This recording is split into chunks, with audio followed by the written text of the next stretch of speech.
L.G. Meier doesn't leave his apartment much anymore. He's got everything he needs at arm's reach from his easy chair. His television, his telephone, his window out to the world. He's 96 years old, needs a walker to get around, and can't hear most people when they talk to him. But his mind is sharp. He remembers names and dates with ease. Stories come to him in a flash, and he tells them with the passion of a man half his age. Hey, my friends, for years, since I've traveled a lot, they called me Long Gone. So LG was Long Gone was my nickname, and I still have some friends that call me Long Gone Meier. Once in a while, Meier wanders down memory lane, which often involves a trip through a tiny campus and a fledgling college newspaper in Arlington, Texas. As far as anyone knows, L.G. Meier is the oldest living Shorthorn alumnus. He was the business manager in 1929, when the paper was celebrating just its 10th anniversary. Went to a meeting out there. There was only 3 of us from the same year that I was as president. I doubt, I imagine the other 2 are gone by now. I bet I'm the last of the 29 graduates out there. Meier keeps a pair of clip books close by. The binders struggle to hold the decades and decades worth of photos, letters, and other artifacts. They're chock full of memories. In the middle of one book is the label, Intact Days. That's a tribute to his college years. He was in the glee club, on the football team, on the golf team. And like most students at North Texas Agricultural College in 1929, he lived in campus housing and rarely ventured out too far. But the cadets at Intact weren't entirely immune to the temptations of the outside world. When I was in the dormitory, in my second year there was a woman who lived across the street from the dormitory with 2 little kids that made a living by taking in washings from the students. And she sent that little boy over there to the dorm with a little red wagon and gather up the clothes and take them over to her house. And in addition to listing our clothes, we'd put in how many bottles of home brew we wanted. This is a fact. And when he brought our clothes back to us in the dorm, there would be a half dozen bottles of home brew that we had ordered and added to the cost of the laundry. What would have happened if you got caught? Well, they found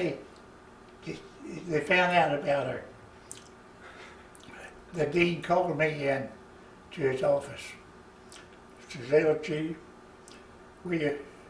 he realized that I hear that lady that do yours washing is selling home brew to the boys. Hey, I'd like to get some boy to pose, to go out there and buy some with some couple of officers' head out in the bushes." I said, "Dean, I'm not that kind of a man. You're talking to the wrong man." I said, "I'll admit that I buy home brew from her. But I said, I wouldn't pull a thing like that because I'm the one that's as guilty as she is." And you know what? That made the biggest hit with the dean that I ever saw. As a teenager in the East Texas town of Mount Pleasant, Meier worked in his father's bakery. That experience paid dividends when he enrolled at Intact in 1928. Dean E.E. Davis instructed the manager of the campus's eatery to pay Meier twice what the other student workers made, a whopping 50 cents an hour. But food service wasn't Meier's calling. A good student, he was appointed as the Shorthorn's business manager by his dean.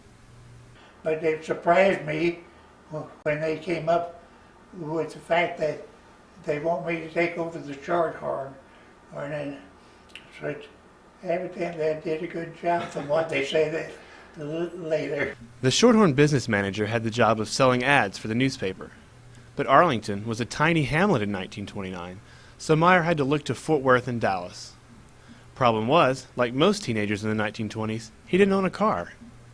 They furnished me with a mailbox over there in Fish Hole, where I got my mail for the Shorthorn, and of course I called on stores in Dallas and Fort Worth both. I hitchhiked across and to talk them. When I was going to Fort Worth, out on the highway there at Arlington, my man picked me up going to Fort Worth, and he wanted to know what I did. I told him. He says, well, he gave me his address, says he was in the lumber business or some business. You come out to see me and I'll give you an ad. Meier loved the role. He stayed at the paper until he graduated from INTAC, then a 2-year school, in 1929. He enrolled at a half-dozen universities after his INTAC days, but never earned a bachelor's degree. He used his Shorthorn experience to land a job with a publishing company, his lifelong career, selling their magazines throughout most of the western United States. The library boasts his artifacts, as does the current newsroom. Meier's son, Art, has the rest of his stuff, including every issue of the Shorthorn, published in 1929.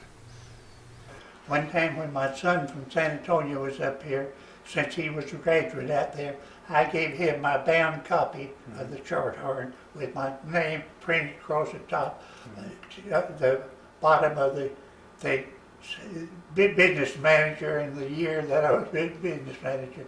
I gave it to him, and he took it back to San Antonio with him. What L.G. Meier goes on these days are his Shorthorn memories. They are crystal clear, and they get him by. And every once in a while, it does him good to talk about it.